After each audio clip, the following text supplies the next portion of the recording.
Labas rytas. Oi, blemba, sergu stipriai, bet matau, kad nieko nepadarys, reikia pakalbėti apie esamą situaciją su tuo, kaip sakant, šventuoju. Tai pradėkime nuo to, bičiuliai, kad kas čia dabar vyksta, ne? Vyksta taip, kad žemiausias pasiektas, kaip sakant, plintuso lygis, kai konkurentas bando apšikti konkurentą. Niekada negalvojau, kad teks daryti tokį video, kaip sakant, nes paprasčiausiai nesu tojo tipo žmogus, aš darau savo darbus, kas ką daro aplinkui, kaip sakant, man yra absoliučiai neįdomu ir aš šitai nesikišu. Bet kaip matau, yra kažkas, kas sėdi ant sofkutės, greičiausiai neturi ką veikti, tai yra darbų ar kažko, su halačiuku visiškai nepagarbiai prieš savo žiūrovus, lyg nežinau, kokiam striptizo klube, ir pasakoja jums visokias nesąmonės. Tai dabar šito klausimu noriu pasisakyti, kas čia vyksta. Šiaip jeigu matėt, nežinau, atsiliepimus jo ir panašiai, tai žmonėms yra prikišęs skenduolių, nors vadina labai šventuolį. Kodėl sakau skenduolių? Štai, bičiuliai, sukeliu atsiliepimus, pasiskaitysite patys ir viską pamatysite. Susistabdykit šitą video, pasiskaitykit, pasileiskit toliau ir, kaip sakant, važiuojam. Nežinau, ką iš čia dabar bando padaryti ir panašiai, nes yra paprasčiausiai tokie dalykai, bičiuliai. Yra toks tipas žmonių, kur tu, kaip sakant, patikrini automobilį, sakykime, ne, arba automobilį nusiperka iš tavęs, ne, praeina savaitę, 2 mėnuo, nesvarbu. Ir kas bet atsitiktų tam automobiliui, tas žmogus ieško kaltų, bet tik nekaltina pats savęs. Kaip žinia, technika yra gendanti ir tai yra absoliučiai normalu. Per gyvenimą turėjau N automobilių, pats savo nusipirkęs ir niekada gyvenime, kas jam beatsitiktų, nesukreipęsis į jokį pardavėją, jo kaltinęs, kad man įkišo kažkokį šūdą ar dar kažką. Kodėl? Todėl, kad tai yra technika. Dalis dėvisi, ateina tam tikras laikas ir dalį reikia pasikeisti. Teisingai? Manau, visi tą suprantat ir man pritarsit. Jeigu atliekant patikrą, aš kažką praleisčiau ir nepamatyčiau, ir žmogus atvažiavęs pirkti automobilį pamatytų kažkokį defektą, kurį aš praleidau, aš atsakomybę prisimsiu, nes tai mano kaltė. Aš nepamačiau, neišgirdau, ar dar kažkas neatsitiko. Bet kai automobilis yra nuperkamas, jam yra viskas gerai ir po kurio laiko kažkas atsitinka, man tai skamba juokingai. Dabar su to žmogum, kuris pirko Nissan X-Trailą iš mūsų aikštelės. Aš tą automobilį pasitikrinau, viskas buvo gerai, jis važiavo be jokių problemų. Žmogus nusipirko, praėjo savaitę, skambina, sako, man kažkoks užesys iš dėžės girdisi. Gerai, sakau, atvažiuok, sakau, pažiūrėsim, ką galim padaryti. Atvažiuoja, ką aš padarau iš savo pusės, grąžino absoliučiai visus pinigus, ką nuo to automobilio uždirbau. Bandom skambinti savininkui, savininkas ragelio nekelia, išsiaiškinu, jog yra Norvegijoje išvažiavęs dirbti. Atsakomybės prisimti dėl to nenori. Gerai, ką aš padariau, kaip sakiau, grąžinau pinigus, pakonsultavau žmogų, ką dabar toliau daryti, kokių veiksmų reikia imtis, kad automobilį galėtų grąžinti ir susigrąžintų pinigus. Pats žmogus pasiūlė man, sako, žiūrėk, bet tai dabar tu man pinigus grąžinai, gal pasirašom kažkokį tai paperiuką, kad viskas tvarkoj, kad pinigėlius aš gavau ir taip toliau, kad paskui neliktų klausimų. Nu, sakau, gerai, jeigu norit, sakau, galim, sakau, jokių problemų. Net ne aš pats siūliau, nes aš žinau, kad aš pinigus grąžinau, kolega buvo šalia manęs, tą paliudyti galėtų irgi, jeigu ką, tai taip, kad pasirašėm paperiuką. Paperiukę pasirašėm trumpai ir aiškiai. Pinigus atgavau iš tokio žmogaus. Man buvo suteikta konsultacija, ką daryti toliau dėl automobilio grąžinimo ir jokių pretenzijų neturiu. Žmogaus vardas, pavardė ir parašas. Ir čia dabar yra keliamas kažkokios tai, nežinau, dramos tokios, kad, wow, šitas veikėjas pastebėjau, kad paskutiniu metu tik tais iš dramų ir tesidaro kažkokį PR, bandydamas vis kažką apšikti, atsiprašant, kad pasikelti savo uodegą. Mano nuomonė, tai yra žemiausias, koks įmanoma, būnant profesionalų dalykas. Jeigu tu save laikai profesionalų, tai išlik profesionalų, o ne vaidink kažkokį, čia nežinau, karžygį. Kitas dalykas.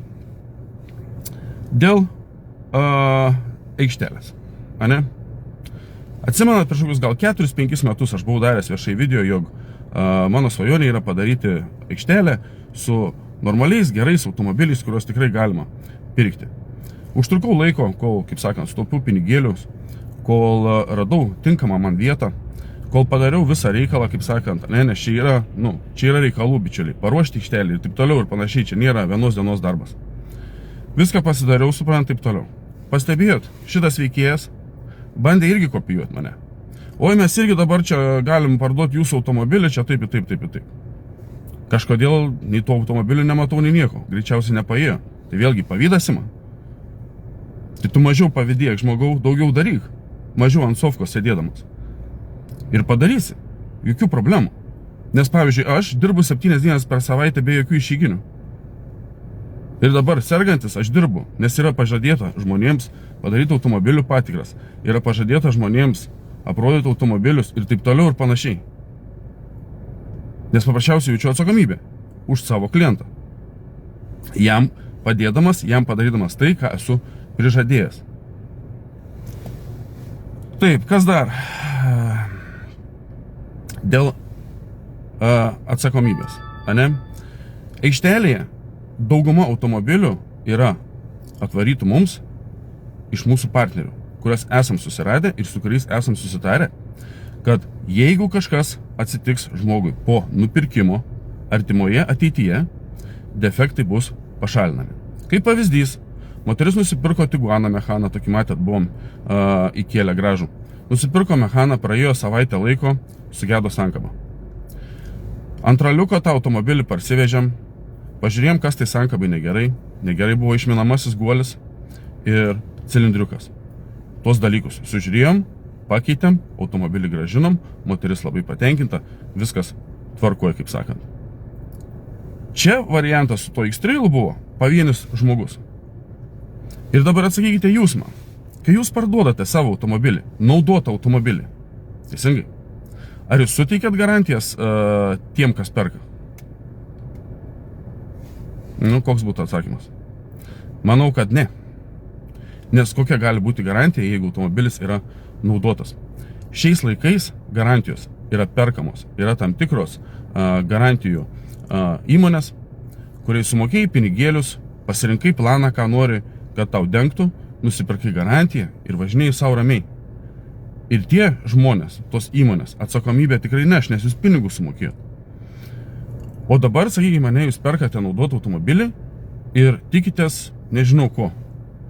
Yra toks žmonių tipas, irgi, nesakykime, nusipirko, pasivažinėjo savaitę, skambina, oi, man traukė sugedo. Ką žinau, kodėl tau ta traukė sugedo, aš šalia nesėdžiu, gal per duobę trenki, gal ką, tai pasikeis ta traukė. Kur problema? Ar ten, sakykime, nusipirka automobilį, praeina 3 mėnesiai, skambina, sako, man, žinok, tarpas tarp lempos ir buferio nesueina. Prieš 3 mėnesius tau tarpas suėjo, po 3 mėnesių tau tarpas nebesueina. Tai aš nežinau, ką tu veikiai per tas 3 mėnesius. Per tos 3 mėnesius tu galėjai 2 kartus mašiną sudaužyti ir ją suremontuoti. Suprantat? Ir va tokie absurdiški žmonės, kaip sakant, jų yra. Ir tie, kas dirbat su verslais, kas turit verslus, kas dirbat su žmonėmis, tai manau, čia visi komentaruose pakomentuotumėt, juk su tokiais susidurėt ir praktiškai kiekvieną savaitę. Taip kad daugiau aš šitą temą nebenoriu, bičiuliai, kalbėti. Nebenoriu šitą temą daugiau kalbėti, plėtotis, nes paprasčiausiai aš neturiu tam laiko čia žaidimui susiminėti. Man reikia darbus dirbti. Ir tie, kas mane žinot, tiek metų, dirbam kuo kokybiškiau žmogui, kaip įmanoma. Esame padėję tūkstančiams įsigyti gerus automobilius, tūkstančiams nepapulti ant lavonų. Ir šitos paslaugos esmė yra tokia, kad automobilį tikrini vietoje, teisingai. Tikrini tą dieną ir žiūri, kaip kas yra. Kad iškart nenusipirktum lavoną. O kas jau bus ateityje, net ponas Dievas viršuje nežino. Tai vat, ačiū visiems, kurie esate su manimi, kurie mane palaikot, kurie sakotės mūsų paslaugas. Begalę turime klientų, kurie grįžta ir yra patenkinti mūsų paslaugomis. Taip kad čia yra paprasčiausias bandymas manęs sužlugdyti ir pasikelti savo biznį kažkieno vardu. Nes kaip bebūtų, mes esame jiem didžiausi konkurentai ir bet kuriem kitiem tikrintojam. Taip kad dar kartą pasakysiu jums ačiū, kad esate, ačiū, kad tikite ir palaikote ir suprantate svarbiausia, kaip viskas vyksta. Gražios jums dienos ir tikėkime, kad šita tema daugiau plėstis nebereiks.